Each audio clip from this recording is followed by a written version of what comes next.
Right. Okay. So it's 12:30, and thank you very much for all of you joining on to today's webinar, which is with presenting with confidence. My name's Dan Sanders, and I'm going to be the moderator for the webinar today.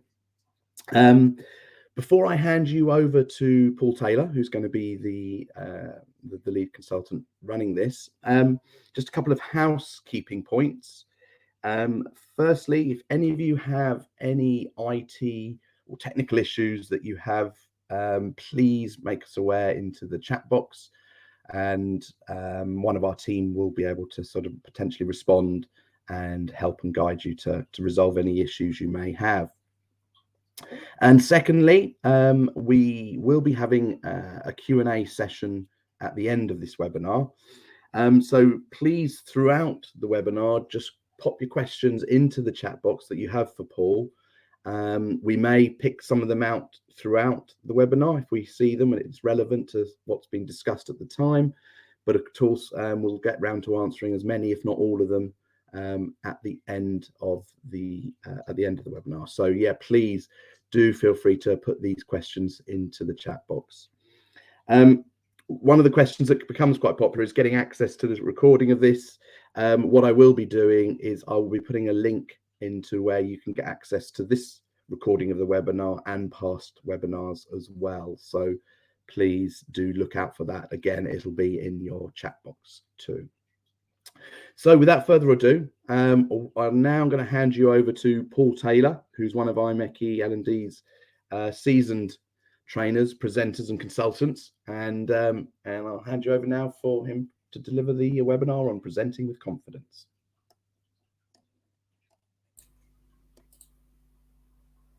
Many thanks, Dan. Hi, everyone. Good to be with you. Thanks so much for giving up what I know must be part of your lunchtime to attend. I think Dan introducing me as one of the seasoned is a nice way of saying one of the older consultants. I've been working with IMechE now for around about 20 years, delivering on the leadership programs, and maybe I've met some of you on some of those. So I've turned my camera on. I've just noticed in the chat that Lee asked, should there be video? Hopefully you can see me now in the bottom right corner. You can't. Okay. Dan, am I being heard? I can see that William is saying he can't hear anything. Yes, you can. I'll address William separately. Okay. On the chat. Okay. Great. Thanks. Okay, everyone. Let's get on with it. So today's presenting with confidence. Here's a quick run through of what we look at. Firstly, why is it important to present with confidence? Understanding nerves. Preparation. What do you do before the presentation? What do you do during the presentation? And then finally, what do you do after the presentation? So that's our kind of route through today. So why is it important? Well, firstly, if you're confident, it actually improves your communication. People find it easier to understand because they can focus on the content rather than worrying about the way that you're presenting it. So clearly improved communication. It also increases your credibility. If you think about it, who are you likely to believe? Somebody who's presenting confidently or somebody who is umming and ahhing and is clearly not sure of what they're doing? It's an important part of your personal brand to be able to present confidently. It increases your credibility. It leads to better opportunities because however much we try to kind of put the presentation on one side from the content, people will tend to think what you're saying has more weight if you present confidently. Appearances matter. So it will lead to better opportunities for you. It will help you in your career. It will also help with your personal growth, because there is certainly a feeling of kind of more self-esteem when you've done a confident presentation. You feel better about yourself. So increased personal growth and, of course, increased impact. So that's why we should be trying to present confidently. But what gets in the way? Well, already in the text chat, you've mentioned the nerves that come in, and that's, I think, probably 90% of the concern that people have about presenting. So let's look at how we can do something about it. We evolved with safety in mind. The fight or flight response that developed in our early ancestors was there to save our lives. When you saw a dangerous animal, or when your ancestors saw a dangerous animal, it made sense to run away. And the ancestors that ran away survived. They stayed in the gene pool. The people who didn't make quite such a good decision disappeared from the gene pool. It became automatic, unconscious, this kind of trigger, danger, like that. And that kind of response, immediate, automatic, reflexive, became part of our brain's wiring. Now, you can see how that helps with physical threats. But way, way back in our evolution, one of the ways to stay safe was to be part of a tribe. A human wandering around alone in a very dangerous environment full of things with sharp teeth and claws was probably not going to last very long. Therefore, it became hardwired into us to remain part of the tribe. So when our tribal status was threatened, there would be a reaction, the same kind of reaction when we faced physical danger.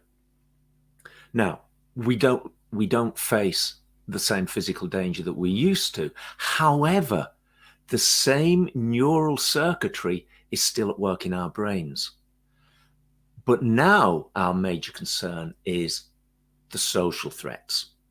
The feeling that people may judge us, that they may feel that we are lacking in some way. We're kind of opening ourselves up to criticism, and that's worrying. That can lead to this automatic unconscious response. Now, if you think about what happens when you're in a physically dangerous situation, what will tend to happen is your heart rate will increase. You may feel a little bit wobbly on your legs because adrenaline has been released into the bloodstream. And what that is doing is it is preparing you for fight or flight. But those same responses happen with social threats, because the brain didn't invent a new way of dealing with danger. It simply said, well, we've got a way to deal with danger. I'll increase your heart rate and release adrenaline into your system. And so when we face social threat, we have the same responses as we do for physical threats. So think about the last time you were angry with someone, or if you can see somebody being angry with you, their face probably went red as their blood was pumping around. Your heart rate probably increased. It's the same response. And knowing this means that we can start to do something about it. Why else are we worried? Well, fear of embarrassment, that we might make a mistake. A lack of experience, it's the uncertainty. Will I be able to do it? I don't know. And we don't like uncertainty. We like to be clear about what's going to happen in the future. And we may worry that we will show the physical symptoms so that people will see us sweating or shaking or the fact that our heartbeat is changing the tone of our voice.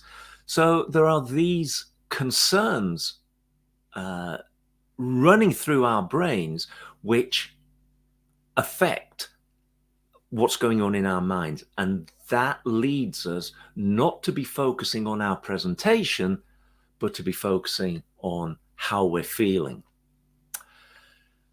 There's a psychologist called Steve Peters who wrote a book called The Chimp Paradox. This is a quote from it. "The process is always the same as you go about your daily routines. In every situation and action, all input goes to the chimp first.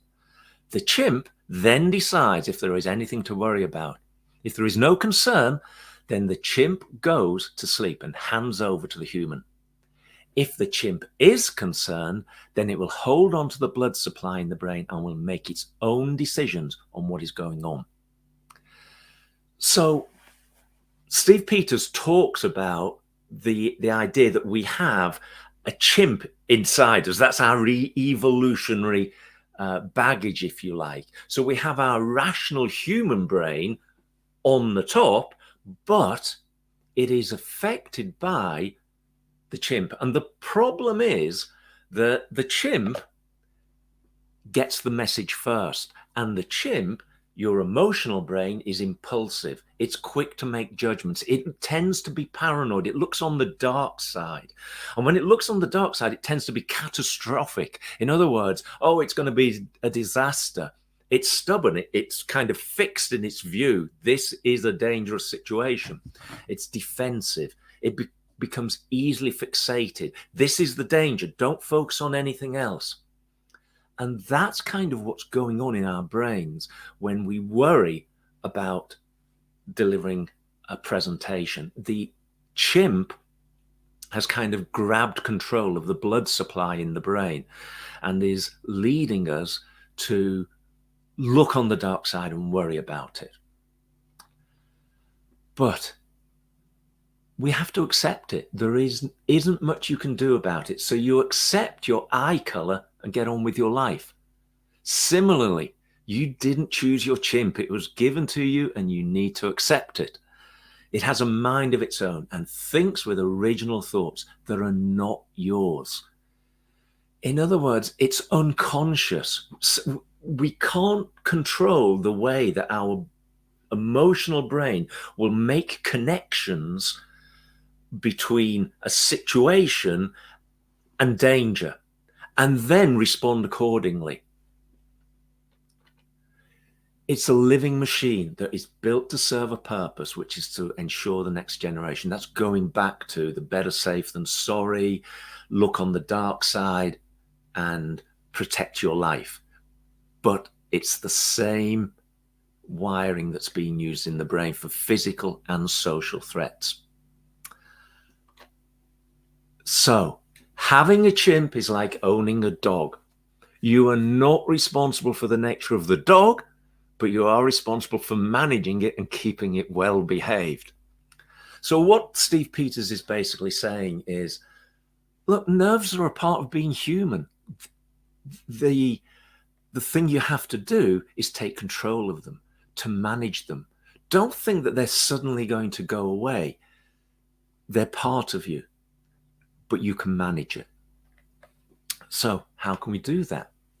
Well, there is a model that is used in cognitive behavioral therapy called the ABCDE model. It was developed by a guy called Albert Ellis. Ellis was a really interesting guy and with some very interesting ways of teaching. What he used to do with his psychology students, he was a professor in New York, is he would ask his students to go to one end of a subway line. And what they then did was they would get on the train and they would sit by the doors. And every time the train got to a station and the doors opened, the student had to stand up and announce to the rest of the carriage the name of the station. Now, you can imagine what it must have felt like to be doing that. How embarrassed you would be, talk about nerves. That's at the first station. How do you think you felt about it at the last station after you'd done it 34 times across New York? Probably not too bad at all. In other words, you'd realize that it really didn't matter if some people that you'd probably never see again for the rest of your life felt you were a bit strange.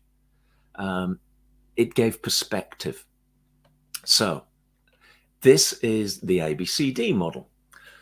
The A is for an activating event.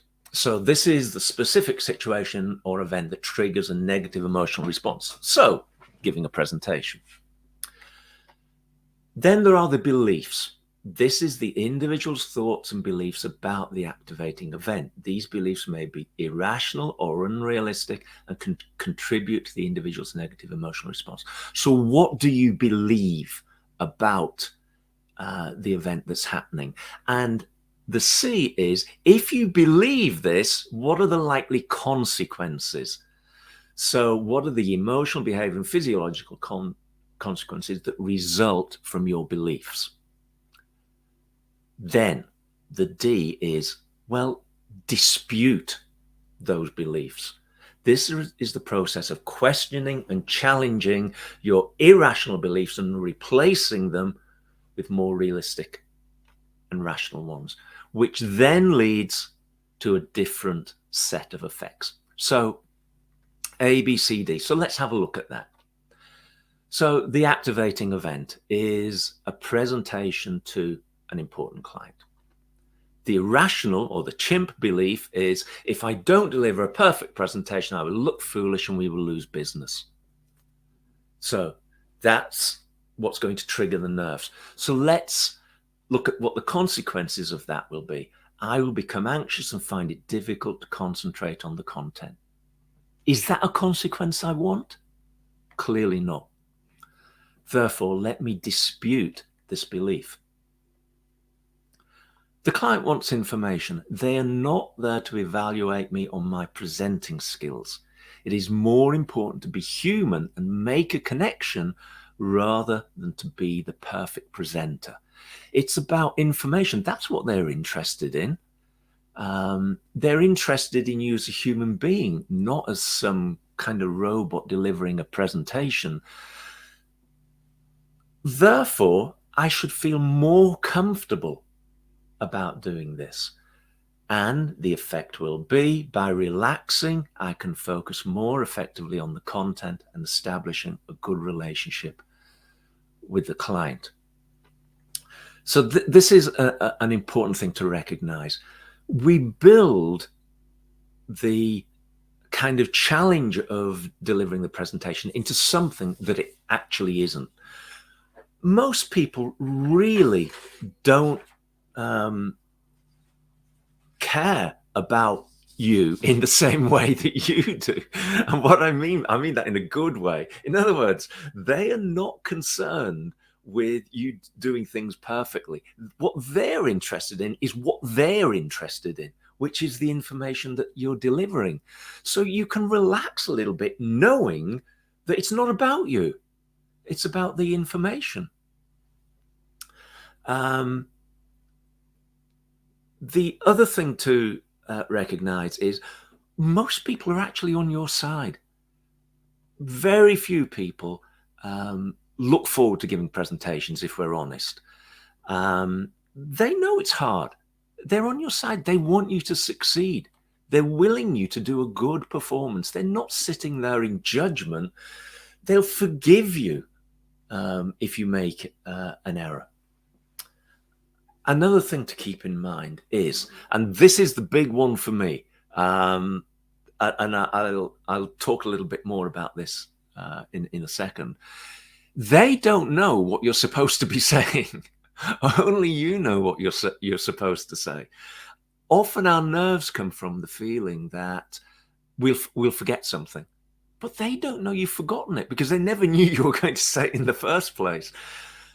And if you do forget something and it's important, there's an easy way around it when it suddenly comes back into your brain. You just say something along the lines of, now, there is one thing that I haven't mentioned yet, and I've saved it till now because it's so important. And then you say the thing that you've forgotten. and they don't know.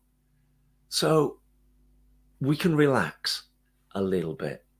Take control of your chimp and get rid of the irrational beliefs. Now, we've clearly not got a lot of time today, so I can't go into more details on this, but you can, of course, come to the Presenting Confidently 2-day course that IMechE run.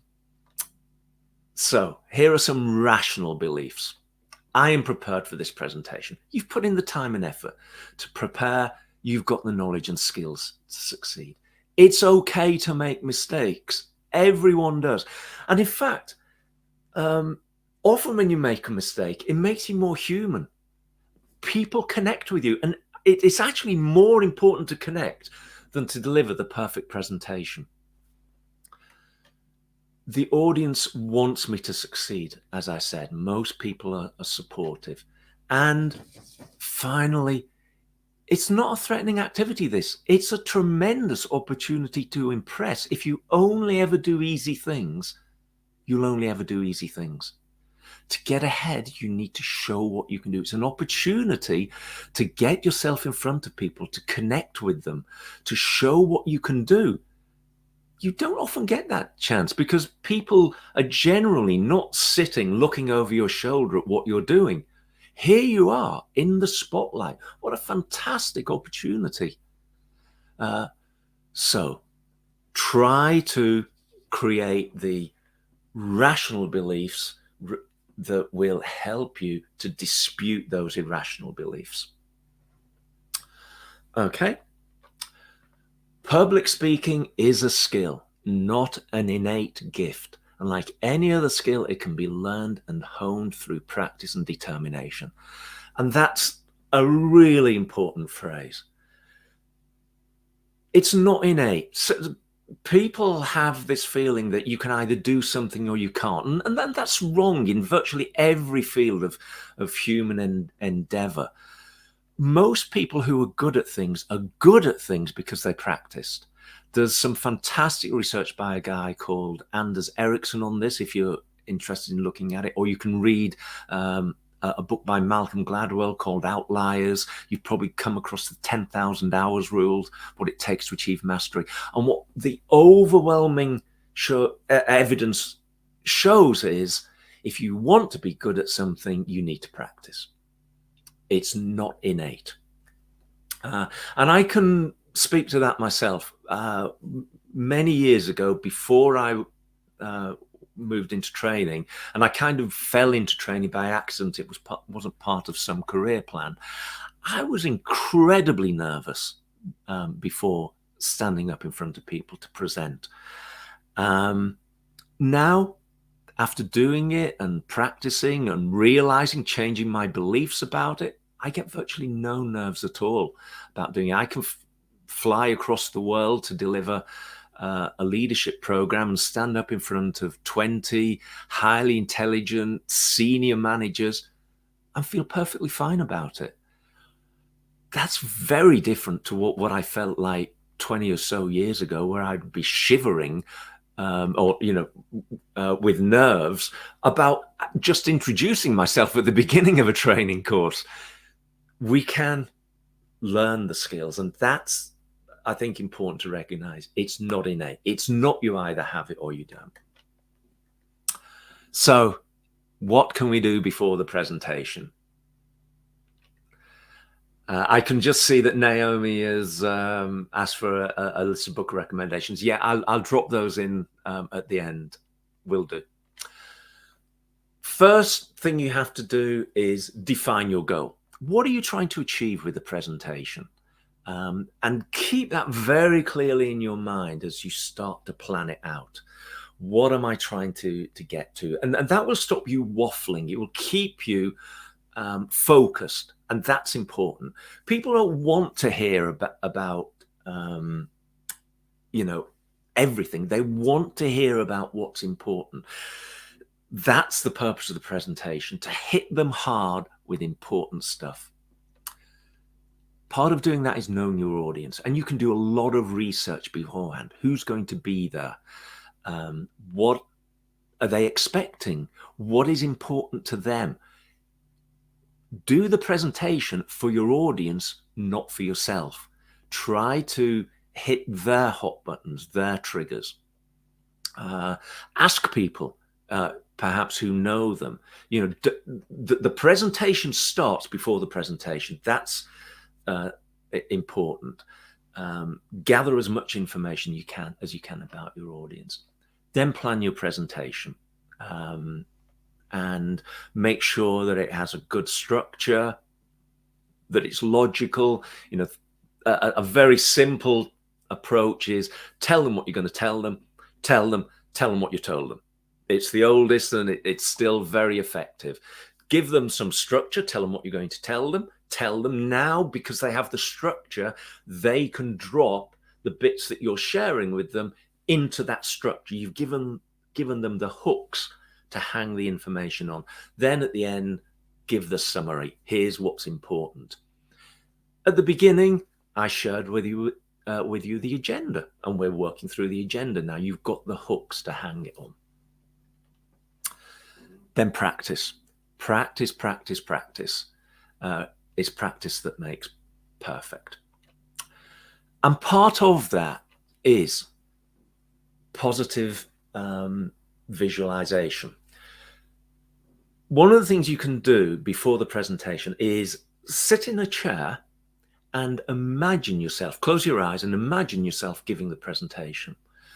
Deliver the presentation in your mind. And of course, in your mind, you're going to do it perfectly. And if, you can't remember something, stop, go and look at your slides, remind yourself, go back and carry on. And make sure you do it through perfectly. Now, you'll notice in the picture, she's holding her fingers like this. And what she's doing is practicing something from an area called NLP, neuro-linguistic programming. This is called anchoring. So as you're running through the presentation in your mind perfectly before delivering it, you're holding your finger and thumb like this. And at the end, when you visualized it perfectly, you break the connection between your finger and thumb. Then you do it again, like this, and break. And the idea is that your brain, when you do this, associates this with feeling confident and having delivered a presentation. It's kind of bringing in something from neuroscience called Hebb's law. Neurons that fire together, wire together. Neurons that fire together, wire together. In other words, when neurons are active, they will connect. So when you're running through the perfect presentation and you're like this, the neurons associated with this position are connected with the neurons associated with a perfect delivery. Neurons that fire together, wire together. They're connected. But the other way is true. Neurons that wire together, fire together, so that when, just before the presentation, you go like this, neurons that wire together, fire together, the neurons associated with that perfect presentation, with being confident, are fired. Okay, so give it a try, see if it works. But even if it doesn't, simply the fact of running through it in your brain will make you feel confident. And the reason is because the more you do something, the more familiar it is, the more relaxed you become.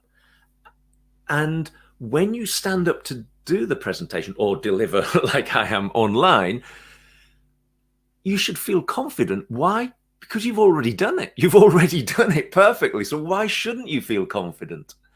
So this positive visualization is, I think, a really useful thing. And the self-talk. The self-talk is just saying to yourself, I'm going to be good. I can do this. Now, I'm going to. I've moved past that very quickly because there's another slide coming up which relates to that. So I'll come back to that in a second. So preparation tips. define your goal, know your audience, plan your presentation, practice, practice, practice, use positive self-talk and positive visualization. So there's a few reminders. Okay, let's move on now to during the presentation. I'm just keeping an eye on the time. Obviously, check your appearance. It's a silly thing, but it's an important one. The last thing you want to do is to be 90 seconds in your presentation and then suddenly think, did I do my flies up before I started? So, just check. Just have a little checklist in your mind and run through them. Ask somebody who's there with you, do I look okay? Whatever. So check your appearance. It's a little thing, but you don't want it nagging away in the back of your brain. I'm just having a look at what Graham says here. Graham, it's a really good point. I'm going to answer it now. And I was exactly like you. I can remember doing a presentation, doing a training course. And it was the first time I'd ever delivered. And I was co-facilitating. I was doing it with another facilitator. And we were kind of doing one session, then the other person would take over and so on. And I was just preparing for mine as the delegates were on a break. And the presenter looked over at me preparing, and he said, "Oh my God, you've got a script." And I literally had. I basically was trying to prepare every single word I was going to say in my section. Now, can you imagine trying to do that in a 3-day training course? Just pointless. It's not possible. The way to do it is to think about what you're going to say and then make a mind map, or just bullet points, just single words. And if you like, one of the things you can do during the presentation is, in PowerPoint, you have the notes thing, which you can, in presenter view, you can see.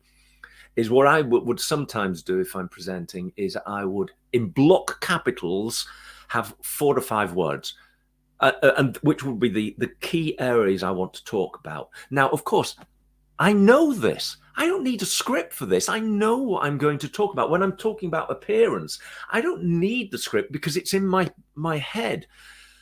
And if I had the script and I was worrying, oh, have I said that? Exactly as you say, Graham, it makes it worse. So I don't have the script because I know it. I know if I was talking one-on-one to somebody, I don't have a script in my head. But I know I can still talk about it. And that's the way I now approach presentations. I know what I want to say. I've got 4 bullet points. And if I glance over at my present notes, I can see them because they're in block capitals and they're big. And I know, okay, I've got this next one to talk about. And I know I can talk about it. If I was talking one-on-one, I could talk about it. And that's what I do. I talk to the group pretty much as I'm talking one-on-one, because that's what I'm doing. I am talking to each person one-to-one. They are not a group.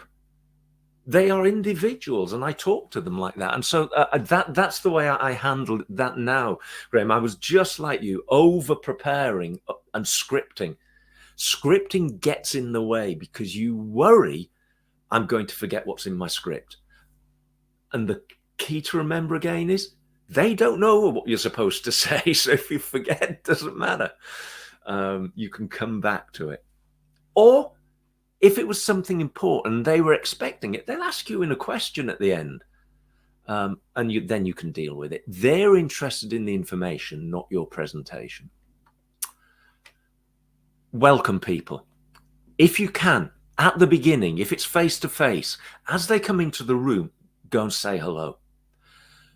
Because now they are not a faceless critic, they are a friend. They're somebody that you know. or getting to know. They're not a stranger. You have a connection. And they also will feel more positive towards you because you have given them status. You have elevated them. You've said hello. They feel friendly. So everything is much more human. It's much more easy to talk to people now. Let me just check what Rocio said. How do you deal with a situation you are not fully confident? I take it asking for. I would say, Rocio, am I pronouncing your name correctly? Please forgive me if I'm not. I would be open and honest. One of the key things is to be authentic, and I would say, look, I've got some ideas on this myself, but what I would really welcome is your thoughts. So it doesn't have to be a presentation; it can be a discussion. So make it like that. I'd welcome your thought. Be authentic. I've got some ideas of my own, but I'd really welcome your thoughts. Listen to their feedback, and then you can kind of adapt your presentation in the moment. So it actually addresses their needs much more closely. Well, one of the important things that I often feel is sometimes we make presentations when actually they're better as discussions which you facilitate. So you can say, look, you were probably expecting a presentation. What I prefer to do is make this more of a discussion. I've got a kind of agenda of things that we're going to say, and if I can kick us off, this is what I'd like to talk about first. And then I'll ask you for some of your thoughts and make it like that. A presentation, in inverted commas, doesn't have to be like a lecture. It can be more two-way. And in fact, they may get more from it. Again, it goes back to what's the objective? What would be the best way of achieving this? Your slides can be the backdrop. They can give the structure. And you may not even use them, but they're there if you need them.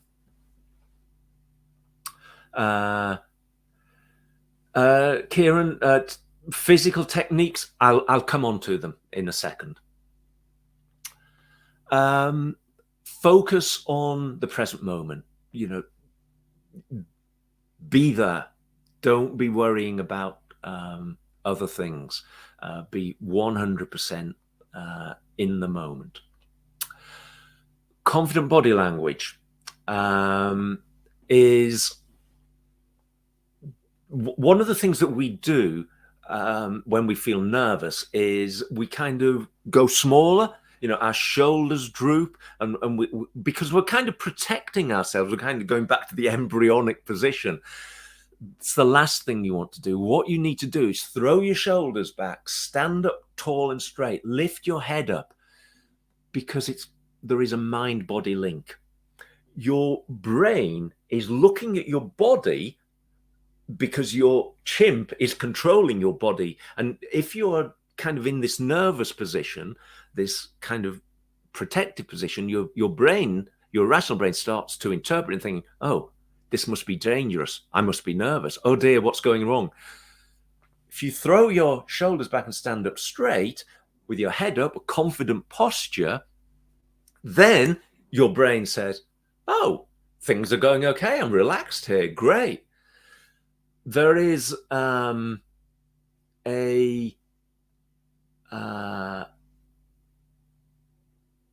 video on a TED Talk by IMechE on this. So just Google IMechE, CUDDY TED Talk. You can read a little bit about this. So Daniela, you can watch it on the replay, just because I'm short of time. How do you stop yourself from speaking too quickly?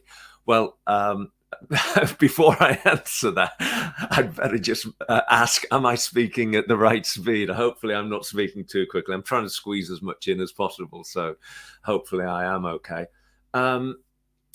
Yeah, generally, take pauses,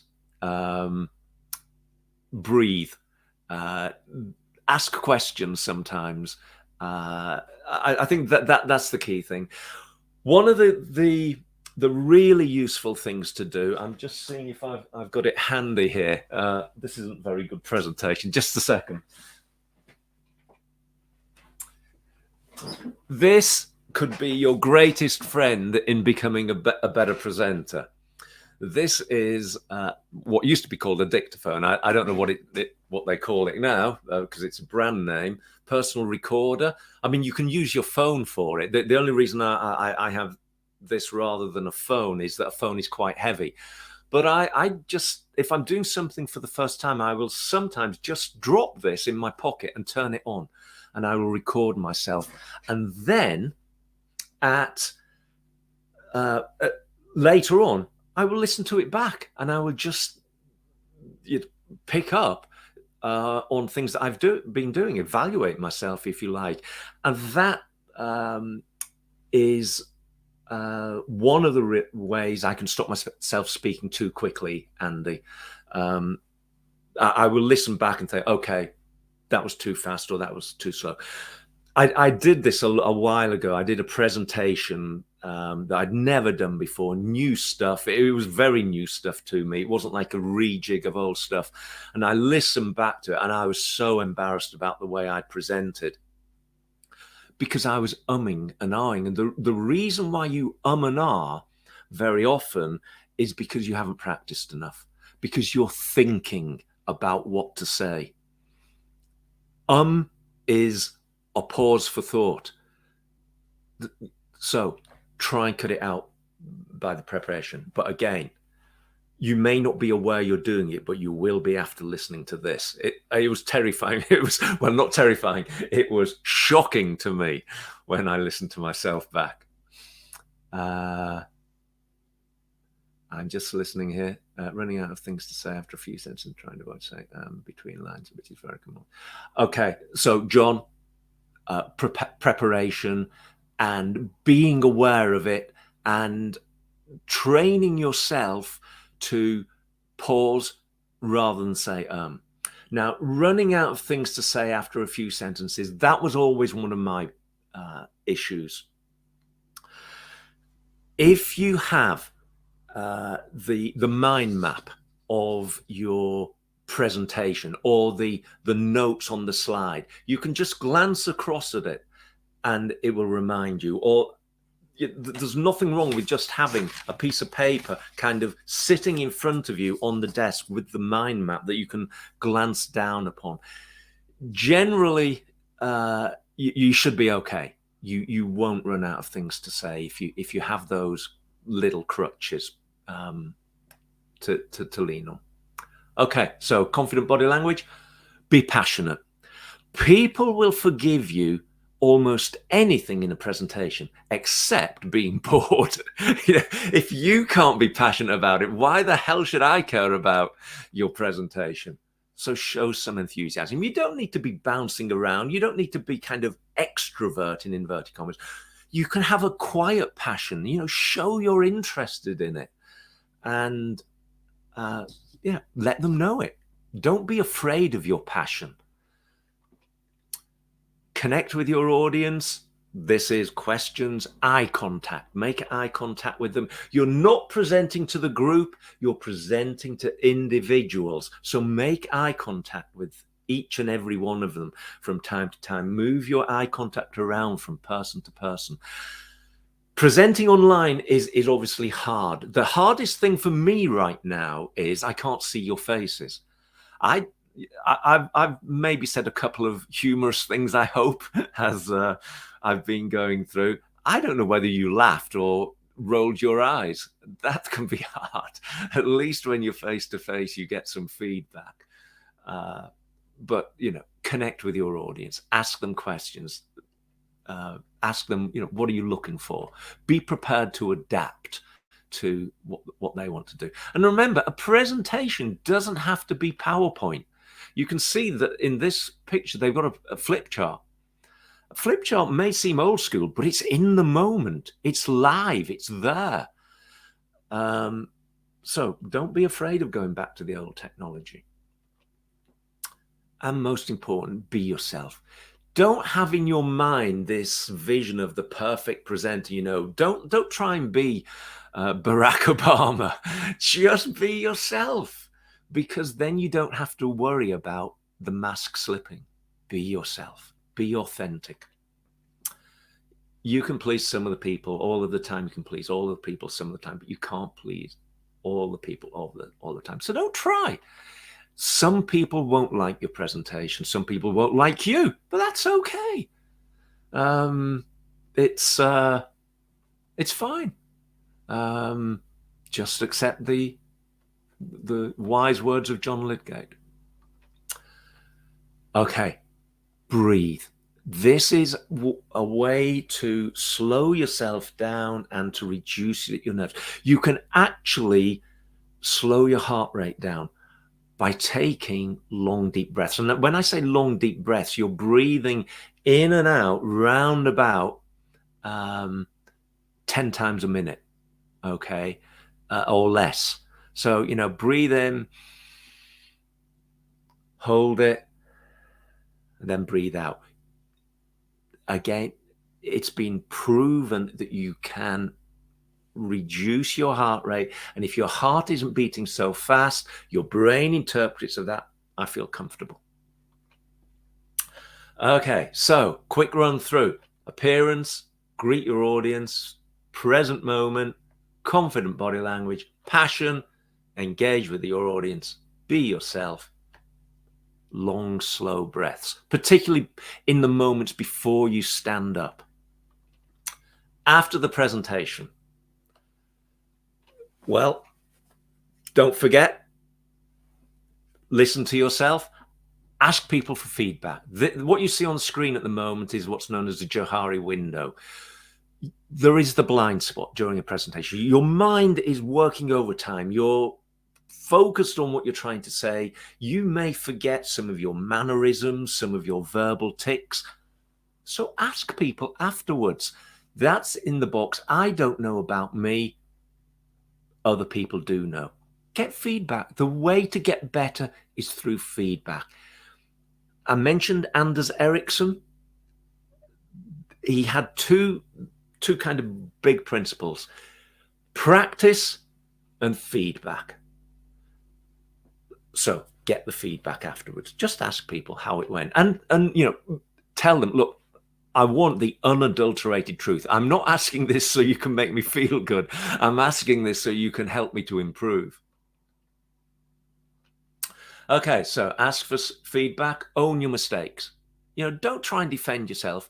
That was the old you. What you're trying to build is the new you. So own your mistakes. Don't, if somebody gives you feedback, don't start to justify. Simply say, thank you. Because when they give you that stuff you might not want to hear, that was brave of them. Because people, want to be liked. So if they're giving you the negative stuff, big thanks. Think back. Go over it in your mind. If I could do it all over again, what would I do differently? And make a note of that. And what else can you do to make sure it's a learning experience? Think about your next presentation. What are you going to do differently? So, Michael Caine. I get very nervous before I go on stage or before I make a speech. But once I get out there, the nerves go away. In fact, I actually enjoy them because I find that's when I do my best work. Don't be afraid of your nerves. Embrace them. People don't break the 100 meters world record in training. They break it in the finals. They break it when there's competition. They break it when it matters. We do our best performance when there is something at stake. So welcome your nerves. They will lead you to a higher level of performance. This is the Yerkes-Dodson curve, and it's basically summarizing this. If your nerves are too much, you're on the right-hand side. If you don't have any at all, then you're on the left. And the performance is the same. You need the nerves to bring you up. I can honestly say I have never delivered a training session and at the end of it not found something new. And that's simply because my brain has been at another level, and I've thought of things in different ways in the moment. And I wouldn't have got there just thinking about it, looking at the slides. It came in the moment. So don't be afraid of your nerves. Embrace them, but control them. Manage your chimp. Okay. So that was the presenting confidently. I've been given a warning on time by Dan. So I'm just going to pause now and see if there are any further questions. I'm just looking back to see whether there are any I missed as we went through. Yes, there is a link. You can probably see that now, Zara. Paul, I've got a question here that you may have missed. What tips, this is from Andy Lovat, what tips would you recommend if you were asked to present on a topic at short notice? Okay. I would interrogate the person asking you. Firstly, I would say, okay, what do you think are the key points? What do they want to know? What's most important to them? So you get that kind of guiding structure. I would ask, is there somebody that you'll be presenting to that you can talk to, so you can get to know a little bit about your audience? I would ask, who's the expert in this area that maybe I can talk to? In other words, I would gather as much information as I can. I would be driven by what are the three most important things. And I would think in terms of structuring my presentation. I'm going to talk about these 4 things, and then I would take point 1, point 2, point 3, point 4 in order, and then I would say, so I've talked about these things. And then ask for questions. I would say right at the beginning, I've got some slides, and I hope they will address the key points. But what I would like to do is make this as interactive as possible. So please do challenge me as we go through. In other words, make the audience a part of designing the presentation, even if it's in the moment. I'm assuming that, excuse me, if you're being asked to deliver at short notice, they think you know what you're talking about. So I would, have the bullet points, and remember, you're not talking to a group, you're talking to individuals. Think, what would I say one-to-one about this? And that's how you talk to the group, because that's what they see. They see you, and what they're interested in is their one-to-one relationship with you. There isn't the audience, there is individuals. There was one other thing I was going to say about the short notice, if I can trawl through my own memory. Sorry, it's gone. If it comes back to me, I'll say it. Any other questions? Paul, there's one other. I think you may have. I mean, to be fair, actually, Paul, you answered them as you were going, which was fantastic. Because there's some good questions from everyone. But there's what other ways can you put the ABCDE model into practice when the number of presentations you do are limited? That was from Zara.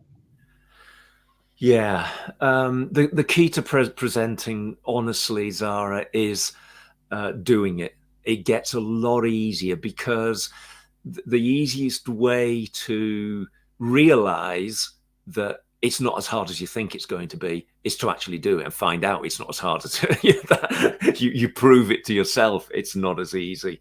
It's not as hard as you thought it was going to be. So I would volunteer. I would seek out opportunities to present as much as possible. In using the ABCD model, I would remember the rational beliefs, this disputation, some of those rational beliefs at that point are, if you do a bad presentation, nobody dies, usually.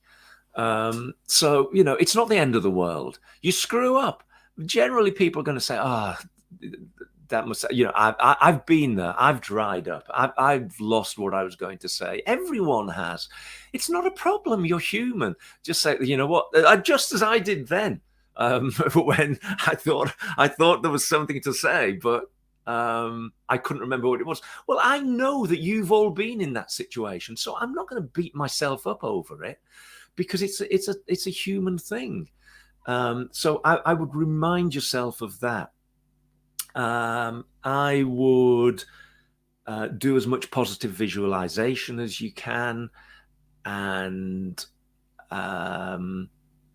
not do the scripting, but try to just have the bullet point and say, okay, what would I say about that? And just do it off the cuff. And if you can do that, it's fine. Remember, the final disputation is they don't know what you're supposed to say. So don't worry about forgetting it. And if it was an important thing and you should have said it, it'll come in at the end. You can always say at the end, okay, let me just check that I've said everything.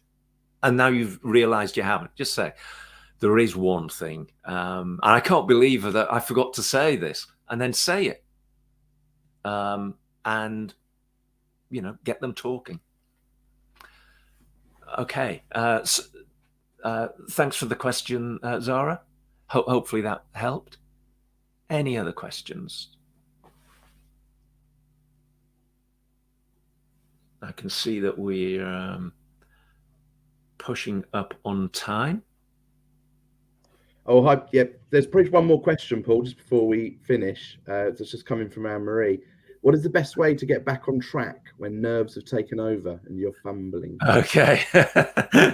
Well, prevention is better than cure, obviously. I would say what you need to do is one approach would be to stop and say, look, I'm doing a lot of talking here. What are your thoughts on this? And I'd throw it open to them. Get them talking. Don't say, have you any questions? Because very often people won't. But just ask for their opinions. So, what are your thoughts on this? You can simply say, I haven't presented this in a while. I've got a lot to say to you, and things are getting a little bit jumbled in my mind. Do you mind if I just take a moment to get things, straight in my own mind again, and just take a moment. I've had the situation where exactly what you're saying, and of course, when those nerves do take over, you start shaking a little bit. And if you're standing up, that can be a little bit tricky. Sit down. I will often present sitting down, particularly when I'm doing training courses. Because when you stand up, you're kind of creating a barrier between you and them. Sit down. It's okay to sit down. Now, obviously, I can do that if there are only 10 people in the room. It's a bit hard to do when there are 100. But and if there are 100, you're probably behind a lectern anyway, so grab onto it. But sit down, and it puts you at eye level.